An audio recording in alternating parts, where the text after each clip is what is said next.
mbokk yi jërë ngeen jëf rafetlu ànd bi ngeen ànd ak seen bii di suñu média ñuy amaat mbégte ak kontante di leen dëgtal seen chronique comme niñ koy amee alarba bu ne tey nag seen chronique dañ koy daal di waxtaanee ci ñaari ponk bu ñu ko waxtu bi mayee bi ci njëkk rek mooy politique dañ doon dégg mag ñi naan mën nga see jaamoo yàlla bu baax a baax a baax ñaareel bi mooy li nga xamante ne nii loolu lañ gis gouvernement bu yees bi Macky Sall daal di leen ko sas mooy chaque 15 jours maanaam fukki fan ak juróom bu nekk ñi génn waxtaan ak askan wi janook presse bi lu jëm ci wàllum actualité réew mi ñi daal di tàmbalee rek mooy ci politique lu taxoon mag ñi naan mën nañ see jaamoo yàlla bu baax a baax ak niñ koy defee tey dafa nekk lu wute lool ndaxte nag ku jéeg politique bi ku mu jaraloon xiiroo ŋaayoo di rayante ñu lay jàpp di la tëj defe naa boo xoolee seen doxalin tey toog neutre ci moo gën goredi bi daf cee feeñ bu baax a baax a baax a baax ku ci nekk rek yaa ngi xool fu sa cere di safee suukar ak meew nga dem fa kon nag loolu bu demee ba am nag ñun day nekk loo xamante ne daf ñuy bett lool amaana sax mën nañu bañ a bett ndaxte nag looy gis depuis 1960 ba jamono yi defe naa warulaa mën a bett donte buñ ko fekkewul comme ni ma koy waxee chaque jour dañuy gëstu di def ay recherche di xam réew mi nu mu commencé woon ba tey jii fi ñu toll ay politiciens yoo xamante ni xiiroo ŋaayoo heure boo nekkee ci kujjeeg politique bi rawatina ni nga nekk ci parti pouvoir ñu lay defal naka sudul noonu di la tegal lépp loo xamante ne bëgg nga ko di partager ndooy ak gato bi bu ñu jékki-jékkee jëlee la fa nga nekk ci média yi di leen fàtt suba ngoon guddeeg bëccëg te boo nekkee parti au pouvoir bu ñu lay invité pour ñu am la c'est tout un problème kon nag jot na askanu Sénégal gëstuwaat xam bu baax a baax a baax ñu ñu jiite ñooy ñan ñi ñu jiite ñooy ñan laa wax parce que nag réew mi réew la moo xamante ne ni dafa laaj tey ñëpp defaat 2 pas de recul dañ ne la da ngay def 2 pas de recul pour boo ñëwaatee mën a sauter bu baax a baax donc waxuma politiciens yi ñoo koy def mais askanu Sénégal yi nga xamante ne ñoom ñooy tabb seen politicien di ko teg mais ñi nga xamante ne dañuy xeex anti système tey ñoo ngi réuniraat ñi nga xamante ne ñoom ñoo yàgg nekk ci système bi di leen jiboole amaana sax daf leen a bëgg a xëcc pour ñuy former benn grande alliance boo xamante ni ñoo koy bokk donc c'est bizarre ndax politique bu ñuy wax jaamu yàlla ak bii benn la loolu suñu kilifa yi laa koy laaj ndaxte nag ñoom bu ñu demee bay wax loolu defe naa am na fu wóor fuñ ko teg kon nag politiciens yi nga xamante ne nii ñoo ngi fii nii di def naka sudul noonu mel ni ay xawma sax nan laa koy wax mel ni maanaam ay weñ fépp foo xamante nii gis nga mu tooy rek nga dem takk fa donc y'a problème ñi daal di ko tàmbalee ci ñi nga xamante ne ni ñoom ñoo topp président Macky Sall boo xoolee tey ñu ko wër ñëpp en 2012 ànduñu woon ak moom la majeure partie ñu dem nag tey ba tollu ci njeexeetalu mandaam yi mu waroon def ñaari di xëcc ñoo xamante ni opposition bi la woon di leen dugal ci biiram donc loolu tey na xel est-ce que amul leneen loo xamante ne ni ñoo ngi koy xaar ñu ñëw rek ci président parti Rewmi koo xamante ni ñëpp dañoo ne woon moom mooy nekk chef de l'opposition moom dugg na ci nguur gi mais nag ak loo ko mënti waxalit duggin bu noble la parce que lu tax ñu ne duggin bi noble la pendant 1 an kenn gisu ko mu opposé wu donc lii bettul ñu bëri comme ni koy sama naataangoo boobu di waxee di sama grand frère Cheikh Yérim Seck yàgg na kaa wax y a un deal bon mais man tuddeewu ma ko deal en fait pourquoi tuddeewu ma ko deal pendant 1 an après les élections de 2019 moo ngi toog croiser les bras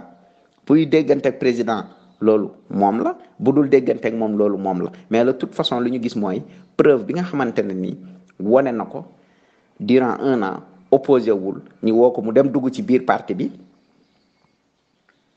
jël ay nitam dugal leen donc loolu moom nee na lu mu ci jublu mooy jàppale président Macky Sall yéen bi diis na mais discours am bu ñu gis mu def jeudi bii passé bañ koy installé ci biir CSE donc y a problème pourquoi parce que dañoo gis ne dafa toog expliquer lu tax mu ñëw jàppale président Macky Sall mais d'après lu mu wax lépp luñ ko sas ah d'accord donc il est le président de la République ñun loolu lañ gis parce que nag lu mu yenu dafa diis ba nga xamante ni Macky Sall rafetlu nañ liggéeyam xëcc na président Idrissa Seck indi ko ba pare nag sas ko yen bu diis ñu koy ñaanal yàlla nag yàlla na ko yàlla jàppale mu doxal ko loolu moo fi nekk mais nag bu fekkente ne ni dafa am ñoo xamante ne ni tey jii nii dañoo nekk di kii nii di expliquer maanaam di wax ay gestes yoo xamante ni ay gestes yu doy waar la maanaam war a nekk ci procès ni ki tey dem ba toll ci kon defe naa ne 24 heures avant ñu daal di annuler procès boobu kii tuumaalu affaire suuf la woon ay jalgati affaire suuf maanaam 60 jiinante façon wax bu nekk bu ñi def ko président Pastef woo leen jiboole leen ci jiboo boo xamante ni kenn yëgul tinul lu dul ñu gis ko ci presse bi ba xam ndax juge bi day bàyyi loolu wéy comme ça mu bàyyi lépp stand by maanaam mu jël lépp sotti ci ndox bu sedd ba xam ndax day continuer procès bi nga xamante ni dossier yaa ngi ci moom kon nag suñu politique yi war nañu gëstuwaat laaj mag ñi politique nan nga ci mën a jaamoo suñu borom. tey nag bu ñu demee nag ba toll ci réew mi nga xamante ne nii nit ñi dañoo nekk ci tiit ak njàqare jaxasoo kenn xamul président daal di jël initiative ne chaque 15 jours ministres yi nañu génn waxtaan ak askan wi lu jëm ci wàllum actualité tolluwaayu réew mi. démb gis nañ 8 ministres daal di toog ci benn table def li nga xamante ni moom mooy seen conférence de presse waxuñu point de presse de conférence de presse jàkkaarloog presse bi waxtaan ay laaj ak tontu jóge ci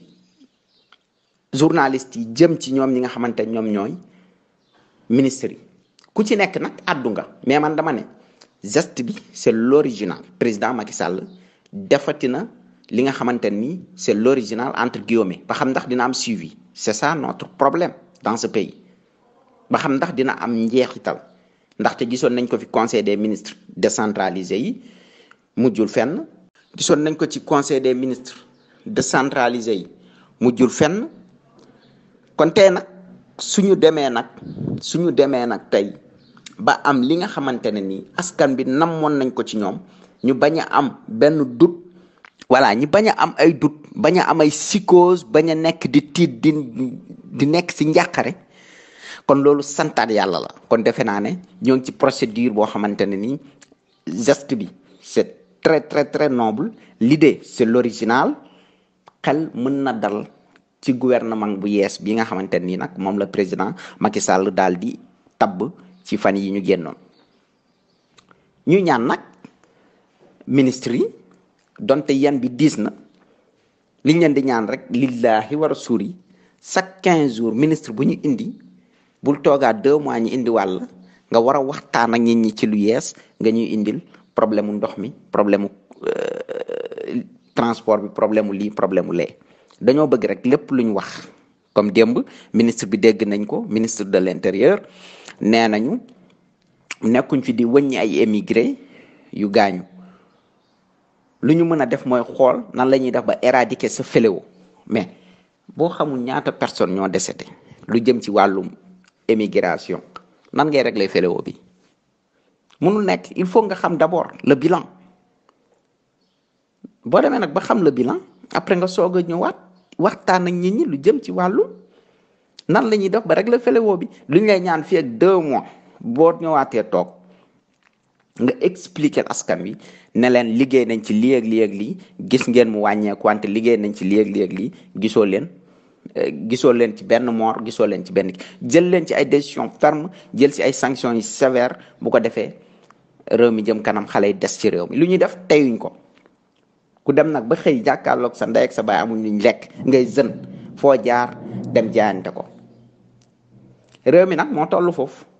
boo defee nag su dul noonu en tant que jeune dañ lay considérer comme un bandit ou bien un voyou ou bien quelqu'un koo xamante ni dafa dem xaru ji non c'est pas ça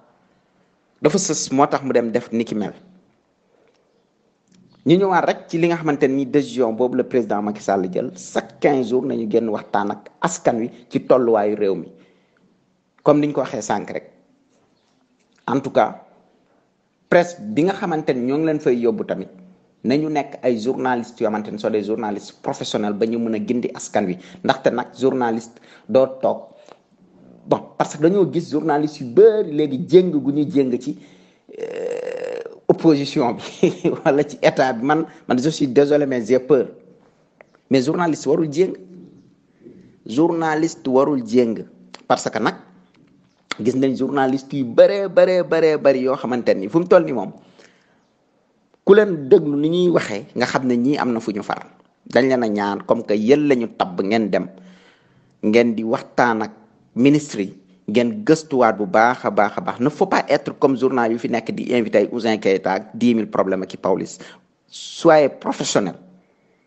digne et conscient c'est très bien les questions yi nga xamante ni yéen a ngi koy poser les ministres di xam ne askan wi yéen lañ fa yabal bu ngeen yeggee ngeen xam ni ngeen di poser questions yi xam nu leen di tontoo pour su ngeen yeggee mën ko jox presse écrite ñooñu xëy bind teg ci dëkk bi lu leer ñëpp teg ci seen bët loo xamante ni day transparent mais ne faut pas être flou les choses parce que am na ñu fa nekk ñoo xamante ni per diem moo leen fa yóbbu mais les journalistes il faut arrêter dama ne il faut arrêter d'aller dans les conférences de presse ou bien d'aller faire des interviews li lay njëkk a yóbbu mooy questions yi sax da nga koy fàtte soo fa demee da ngay obligé di woote ban question c'est pas ça wala nga gis journaliste bu yegg si ci lan nga bëgg ñu waxtaane non journaliste amoo droit di wax nit ki ci lan nga bëgg ngeen waxtaane yow yaa ñëw invité ko donc waxtaanal ak moom